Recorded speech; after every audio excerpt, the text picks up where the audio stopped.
L'art d'écrire n'est pas donné à tout le monde, surtout pour les chansons. On va aller voir quelqu'un qui sait le faire, très bien le faire.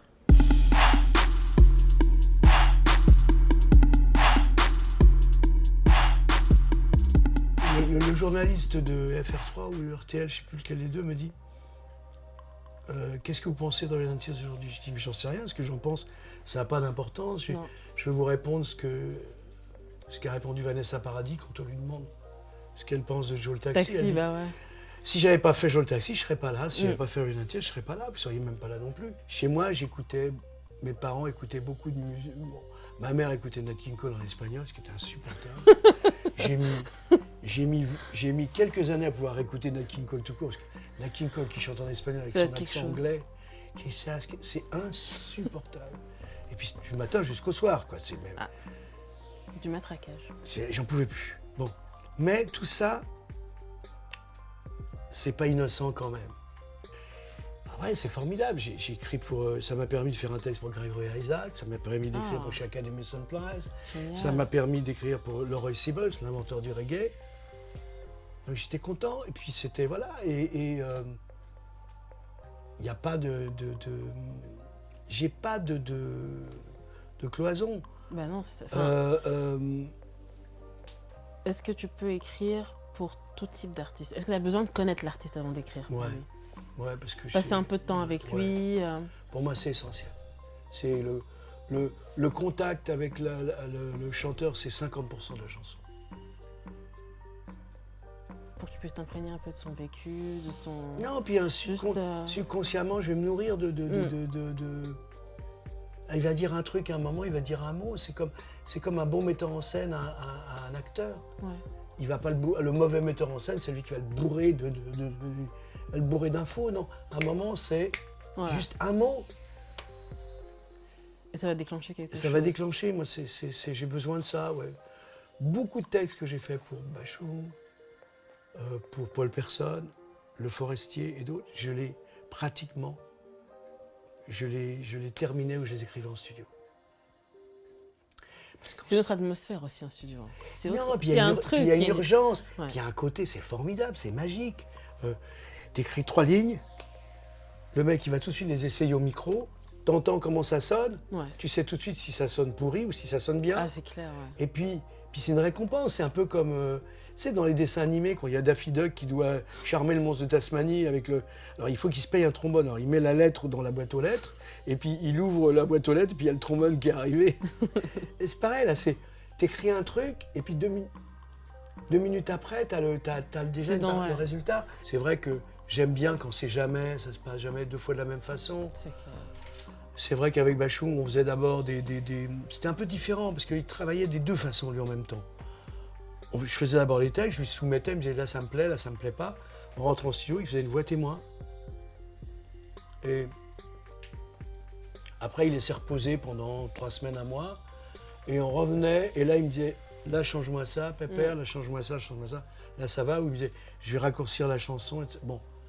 Donc, il y avait un travail qui était fait sur plusieurs étapes. Mais c'est vrai qu'aujourd'hui, je souffre un peu parce que on m'envoie des MP3 par mail, ça fait chier. Puis les MP3, il n'y a pas de basse. Moi, j'aime beaucoup la basse. Je me base beaucoup sur la basse pour écrire mes textes. Et voilà, c'est un peu plus froid, ça a vraiment un côté un peu de froid. Devoir. C'est froid, je veux dire. Il y a un chanteur qui m'a envoyé un mail aujourd'hui. J'ai dit appelez-moi. On va se parler parce que moi c'est important. Je veux dire, le son de la voix de la personne. Le son de la voix de la personne, même parler, c'est. Là, putain, j'en ai marre. Je reçois que des MP3. Je reçois des waves à IFF. Alors, il fallait que j'apprenne comment transformer ça parce que moi, je suis pas de la génération Internet.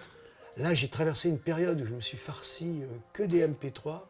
J'en avais, mais alors ras la casaque, j'en pouvais plus, quoi. C'était. Puis on n'a pas le retour. C'est comme les mails, c'est pas des dialogues, c'est des monologues différés. On n'a pas de retour. On a un mot avec merci. Voilà, alors moi j'attends. Il aime un peu, beaucoup, à la folie, pas du tout, un peu. Alors que quand les gens sont là, moi j'ai fait un truc avec Amandine Bourgeois il n'y a pas longtemps. Alors elle a un visage caoutchouc, comme moi, c'est formidable. Quand ça lui plaît pas, elle boude. Quand ça lui plaît, elle a la banane jusque-là. Donc je sais tout de suite, j'ai même pas besoin. Bachung était comme ça. Je dis, ça te plaît? Oui, papa, mais ok, d'accord, je change. Bon. J'aime bien avoir tout de suite, je suis un peu un garçon, un enfant pressé, j'aime bien avoir La réaction tout de suite. C'est, au lieu de se dire, putain, est-ce que ça lui plaît? Ouais. Je suis pas sûr. Alors de temps en temps, on a un coup de fil, ça m'a pas... Mais c'est super ce que tu as fait. Je dis, comment veux-tu que je devine? Bah ouais. Je suis pas Mirovska, moi, je suis pas Cassandre, je peux pas savoir, voilà. C'est déjà servi d'une de tes chansons, ou d'une de tes paroles, disons, d'une chanson que tu aurais écrite pour attraper les filles. Ou attraper une fille. Non, mais... Non, ça s'est passé dans le sens inverse. C'est-à-dire qu'à l'époque, j'étais avec une fille, et puis qui, je sentais bien qu'elle avait envie que ça s'arrête. Et je lui ai dit au téléphone, si tu me quittes, est-ce que je peux venir aussi? Alors elle s'est marrée. Et puis, moi, j'ai dit, ne quitte pas. Et à l'époque, il n'y avait pas de portable, il n'y avait pas de sans-fil. Et je suis revenu, elle m'a dit, qu'est-ce que tu as fait? J'ai dit, je suis allé noter, et là, il m'a raccroché au nez. Donc c'est fini comme ça. Oui.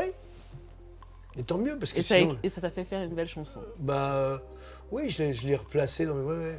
Oui, il y a des choses que j'ai... Oui, il y a des choses que j'ai... C'est vrai. Je n'ai jamais vraiment une chanson complète, mais oui, il y a des choses où j'ai pensé à... Oui, qui sont, pour ma part, en tout cas, du vécu, oui. Tu préfères avoir la musique avant d'écrire ou d'abord tu écris et après t'as la musique? J'aime bien travailler dans tous les sens. J'aime bien... T'as pas un procédé fixe? Non, alors surtout... Mais non, c'est le danger, ça. Par exemple, quand je travaille avec quelqu'un comme Francis Lay, lui, de toute façon, il lui faut le texte d'abord. Okay. Mais pour moi, c'est pas un que restrictif, contrairement à ce que pense Gainsbourg. Disait Gainsbourg, en tout cas, je sais pas s'il le pensait. Il n'y a pas d'art mineur, la chanson n'est pas un art mineur pour moi. Il y a des gens mineurs, mais il n'y a pas d'art mineur. Il y a des chansons qu'on fait sortir des gens de tôle quand même. Hurricane de Bob Dylan, je suis désolé. Il y a des chansons qui ont donné du courage aux gens. Hein. Ami Ardentue, le chant des partisans. Ça va, quand... Voilà. Donc, moi, je suis content. Un des plus beaux moments de ma vie, on était avec Bachung à Nice, devant le théâtre de Nice. On ne sait plus pour quelle chaîne on tournait à l'époque. Il y a un mec qui était bourré, mais il était fait. Et il arrive vers nous, il fait « Vertige de l'amour ». Et il nous explique qu'il sort de prison, et qu'en prison, quand ils avaient des demandes, parce que la bouffe était mauvaise, parce que gna gna, etc., ils prenaient tous leur gamelle, et puis ils faisaient « Vertige de l'amour ». J'ai dit, putain, c'est génial, cette chanson, c'est devenu presque un hymne de protestation à la prison de Fleury-Mérogis, mais c'est génial. Que demande le... Non, c'est ça qui est formidable.